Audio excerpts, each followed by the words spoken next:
Hi, I'm John Nielsen with AAA, and today we're talking about buying and maintaining your tires.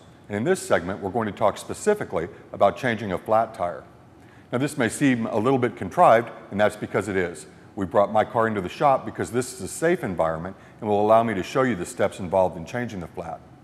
At the roadside, you'll want to make sure that you're in a safe position, that traffic can see you, that you're well away from the flow of traffic, and that you're on a solid surface.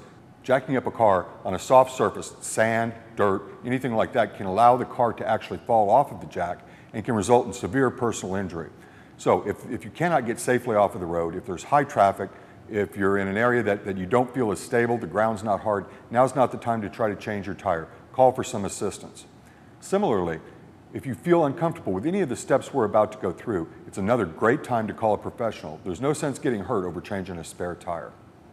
Now, assuming that we're as far off the road as we can, that we placed a triangle, if we have one in the trunk of our car, to alert traffic there's a breakdown ahead. We have set the emergency brake, we've set our emergency flashers. We're going to talk about actually changing the tire. The first thing we want to do is pull the owner's manual out of the glove box. That's going to show us step-by-step how to change the tire. It'll also highlight any safety features we need to know about. The owner's manual tells us to put a wheel chock behind the wheel. Now, this is usually not included with the vehicle, so it's something you're going to have to purchase and keep in the trunk before you find yourself at the roadside. Once we understand what needs to be done in the car, we're going to go to the back of the car, to the trunk or the hatch, and actually remove the spare tire, the jack, and if there's locks on the wheels themselves, the key for that should be in the trunk or would be in the glove box. We're going to get all that together and come on back to the front of the car. We're going to loosen the lug nuts, and then we'll place the jack under the vehicle where it's indicated in the owner's manual and jack up the car. You'll jack up the vehicle to get it far enough off the ground to allow you to remove the tire. You'll remove the lug nuts by hand, then you'll remove your tire and set it at the roadside.